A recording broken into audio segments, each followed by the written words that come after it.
dari kelompok 2 kelas korosi B akan mempresentasikan tentang alteration of environment. Pertama-tama ada baiknya kami memperkenalkan diri kami terlebih dahulu. Saya Ferdian Pasha Anwar, NIM 0929. Saya Gita Fitri Insari, NIM 09171032. Saya Yusran Bisa Mahendra, NIM 09171072. Saya Gati Kristian, NIM 09171032. Dan saya Charles Safirakala, 09171020. Ini akan membahas offline. Yang pertama ada changing medium. Di dalam changing medium sendiri ada lagi lowering temperature, terus ada decreasing velocity, kemudian ada removing oxygen oxidizer, lalu ada changing concentration, lalu kemudian ada inhibitors. Di dalam inhibitors itu ada hydrogen evaluation poison, kemudian ada scavenger, lalu ada oxidizer, dan kemudian yang terakhir ada vapor phase inhibitors.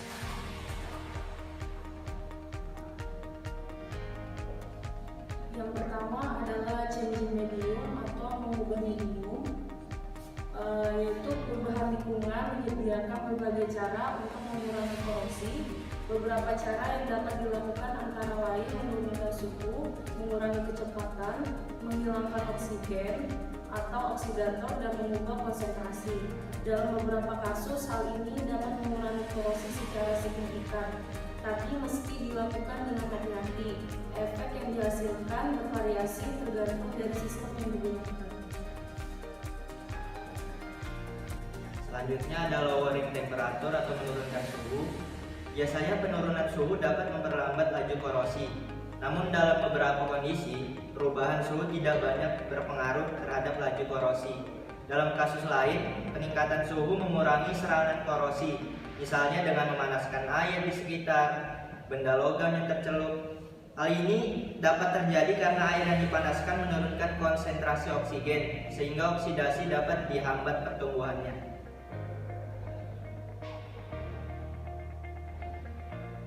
Selanjutnya ada decreasing velocity atau menurunkan kecepatan. Decreasing velocity sering digunakan sebagai metode praktik dalam kontrol kecepatan, pada umumnya meningkatkan serangan korosi. Meskipun ada beberapa pengecualian terhadap hal ini seperti stainless steel yang memiliki ketahanan yang sangat baik terhadap fluida yang mengalir melewatinya. Meski demikian, kecepatan aliran yang tinggi meski dihindari mengingat efek korosi erosi yang dapat terjadi.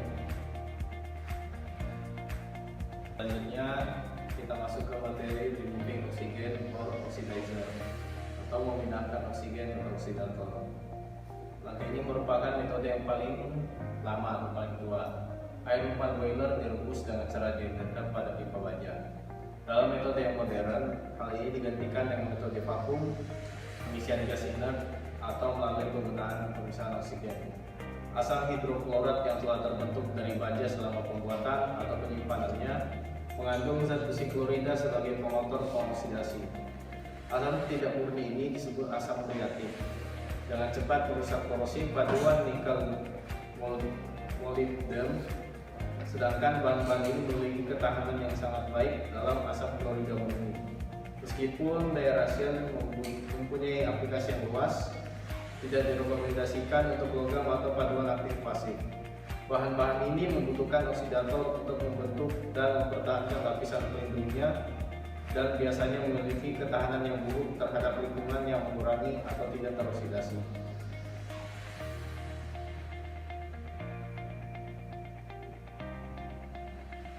Selanjutnya itu changing concentration atau mengubah konsentrasi. Mengubah konsentrasi korosi biasanya memiliki hasil yang efektif.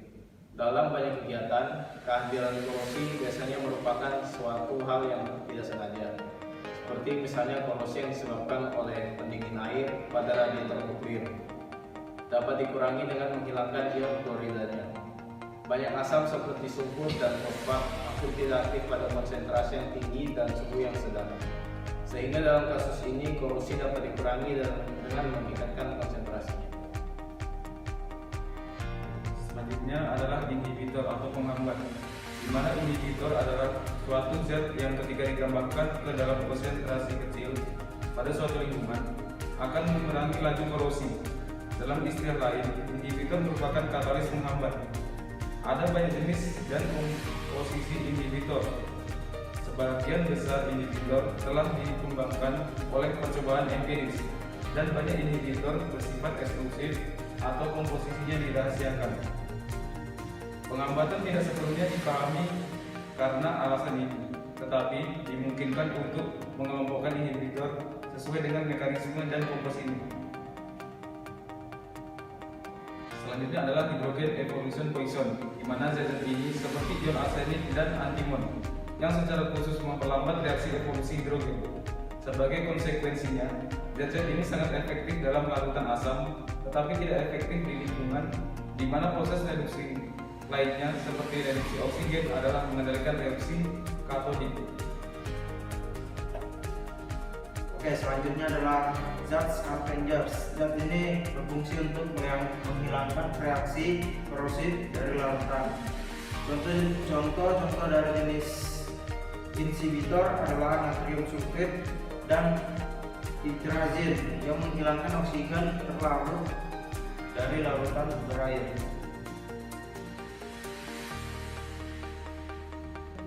Selanjutnya adalah vapor phase inhibitors. Zat ini sangat mirip dengan inhibitor tipe adsorpsi organik yang memiliki tekanan uap yang sangat tinggi. Bahan ini juga dapat digunakan untuk menghambat korosi atmosfer tanpa tempatkan kontak langsung pada permukaan logam tersebut. Penting diingat bahwa inhibitor bersifat spesifik dalam hal logam, lingkungan, suhu, dan rentang konsentrasi seperti disebutkan di atas. Konsentrasi jenis inhibitor yang akan digunakan dalam korosif spesifik biasanya ditentukan oleh pengujian empiris dan informasi yang biasanya tersedia dari produsen. Penting untuk digunakan inhibitor yang sangat cukup karena zat penghambat mempercepat korupsi, terutama serangan lokal seperti titik ketika hindari dalam konsentrasi kecil. Oleh karena itu, terlalu sedikit inhibitor kurang diingatkan daripada tidak sama sekali. Untuk menghindari kemungkinan ini, inhibitor harus ditambah secara berlebihan dan konsentrasinya diperiksa secara berkala. Ketika dua atau zat lebih penghambat ditambah sistem korosif, efek penghambat kadang-kadang lebih besar dari itu. Sekian dari kelompok kami. Jika ada pertanyaan, langsung bertanyalah di kolom komentar YouTube kami. Oke? Assalamualaikum warahmatullahi wabarakatuh. Jangan lupa subscribe, Like, comment. share.